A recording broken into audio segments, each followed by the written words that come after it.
I love this company, Divine Chocolate. It is a company that is co-owned by the farmers, the cocoa farmers in Ghana, Africa. It's the only one of its kind. Not only are they getting fair wages, but they are involved in the decision making and the governance of the company. Now, why this is important is that raising the cocoa bean gives wages, yes, to farmers, but the big profits come when it's turned into chocolate and distributed. So these farmers are enjoying real profits.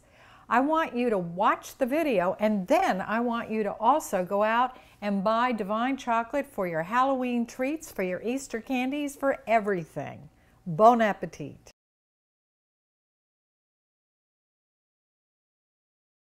Inside the wrappers of Divine we have recipes. And so I think inside the 70% dark chocolate we have a really fantastic recipe, which is for dark chocolate brownies, which have got raspberries in them, so fresh raspberries, and white chocolate pieces, and they're really to die for. So that's a fantastic. Divine Chocolate, apart from being a delicious chocolate company, what's special about it is that the cocoa farmers, who are organised in a cooperative in Ghana, own 45% of the company. And so they own a significant amount of the company, and for that they have seats on the board, they have a say in how the company's run, and they obviously get a share of the distributed profits. And so that makes us a very distinct chocolate company. Well, really the story of Divine started back in 1993, when the cocoa market in Ghana was liberalised, and that meant that there was an opportunity for the farmers to organise themselves and to set up a company run by farmers for farmers trading cocoa. And so Kwapa Cocoa was established in 1993 as a cooperative at a village level. So farmers joined at a village level and elected their local executive and their local buying agent, which they called a recorder. And then they would vote for a regional representatives, and then they vote for the national executive. And that quite quickly became successful because it was honest and efficient. And so one of the first things that Kwapa Cocoa did was buy weighing scales. And that really is quite symbolic of the change that they made, which was you could trust the transaction. So they invested in weighing scales, which meant the farmers could trust the transaction. They then carried around weighing stones, so you could ask to have the scales checked in front of you. So you take a 25 kilo weight, you put it on the scales, it says 25 kilos, so you can trust that transaction. And then they eventually trained up maintenance technicians to maintain those scales so that they would be accurate. And so that's sort of the first step of having a transaction that you can trust, is that you know what you're selling is being weighed properly. And so they became quite successful quite quickly, and they have a fantastic annual general meeting each year where 2 people come from each village to ensure that women get to participate equally in the organisation. And so this is a big gathering, and they make the decisions about how they're going to spend any extra money that they get for fair trade cocoa, and how they're going to run the organisation going forward and what their priorities are. And so in their AGM in 1997, they voted to set up a chocolate company. And that was really coming about from, they'd been working, I mean, so that this was some farmers who were charismatic. So there was a charismatic leader of the farmers who recognised that if farmers were going to get more of the value that they were creating in the chocolate market, then having a share of a chocolate company was going to be how they'd get higher up the value chain. But there were also people from Britain called Twin Trading who were working with them, who'd historically helped coffee farmers set up brands and earn more money out of those brands. So that sort of mechanism, those 2 things coincided. And they voted to then set up a chocolate company, and then Twin Trading came back originally to the UK to set up a company that was going to be significantly owned by cocoa farmers.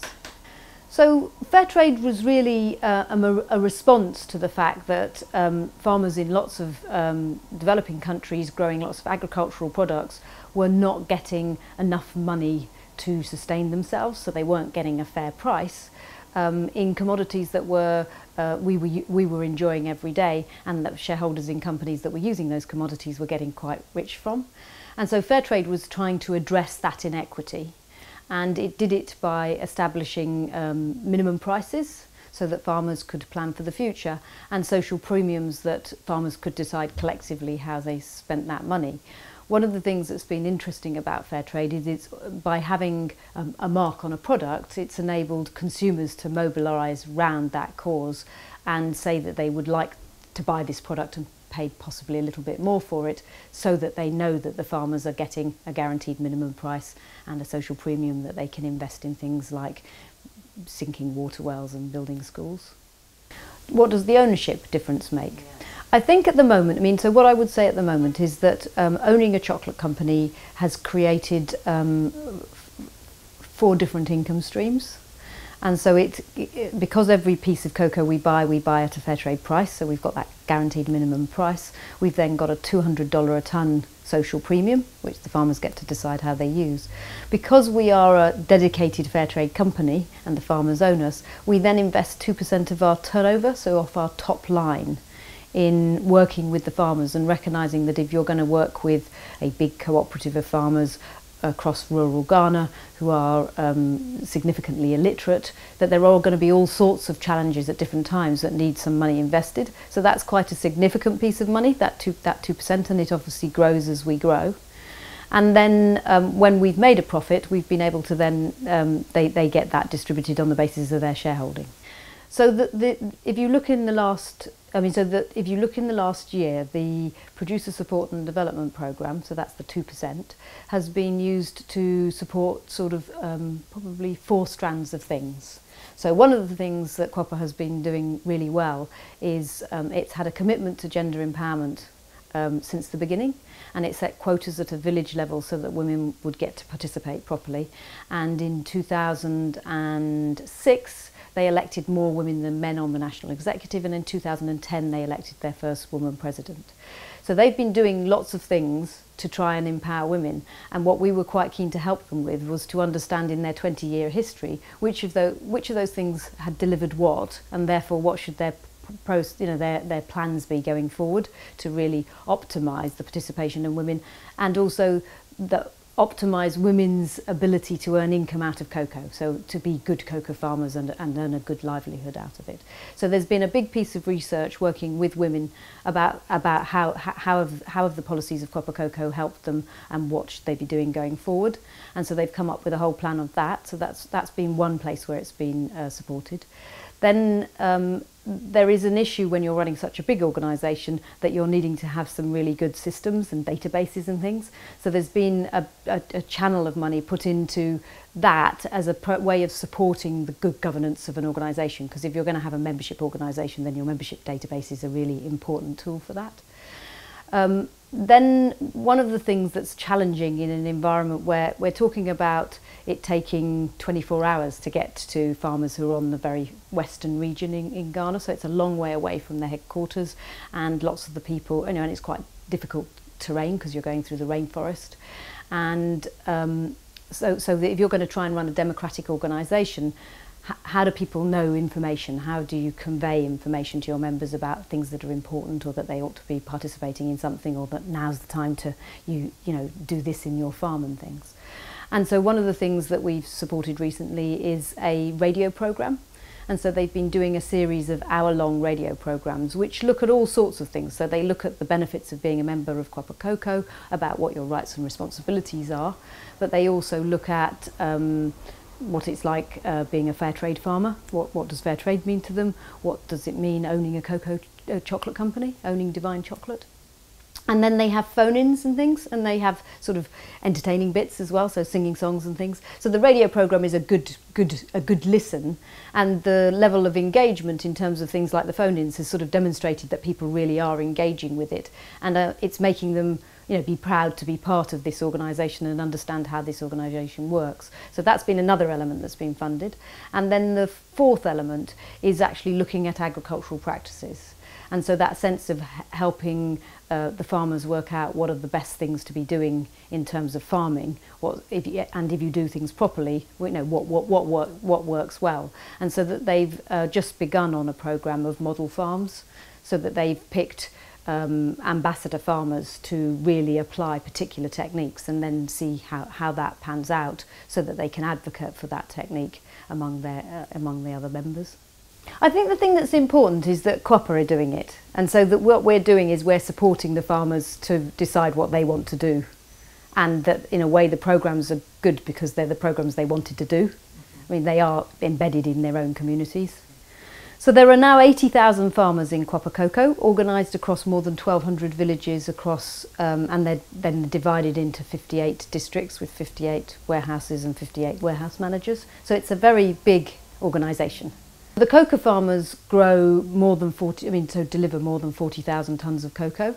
That's a really big amount of cocoa. That's more than 5% of Ghana's output and more than 1% of the world.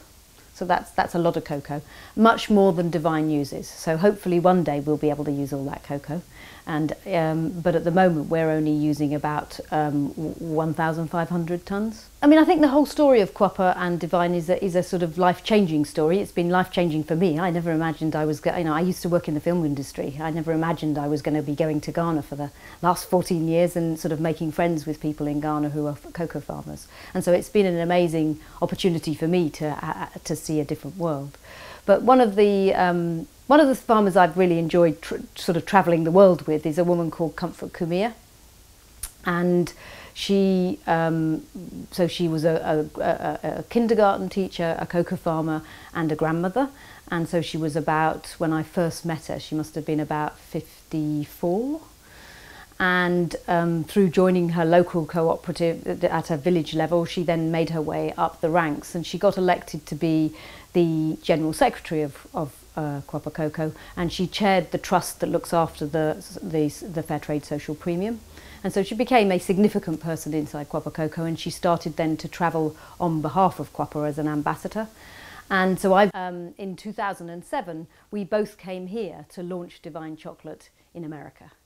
And so on Valentine's Day in 2007, we did a launch on Capitol Hill, and she did a wonderful speech about launching her chocolate company into America and how she was proud to be having that opportunity. And she got a photo on the front page of the Washington Times with a nice bar of Divine. And so it was just an amazing sort of a bringing together of different worlds. So here was a woman who had, 10 years ago never left her village, and here she was in the capital of the USA, launching a chocolate company that she could genuinely call her own. And so I do think that sort of sense of lots of the stories you're hearing from development stories are about people who get to send their children to school and get access to health and clean water, and all those things are very important, but that sort of sense that actually it's life-changing, and those stories that she will be telling her grandchildren are amazing stories and will change their hopes and aspirations, I think is probably been the achievements I'm most proud of. So in America, we've got some lovely shops stocking us, and so you can get us in Whole Food across the whole country, and they've got a nice range of Divine chocolate. Cost Plus World Market stocks a nice range of Divine, and Harris Teeter stocks 8 bars, so that's quite nice. If you go on, if you shop online, then Serve is a really nice fair trade organisation that stocks absolutely everything we manufacture. So it has lovely advent calendars and Easter eggs and chocolate money and all those sorts of things you might buy for gifts. And then we do have a website where you can buy stuff directly from us, and that's divinechocolate.com.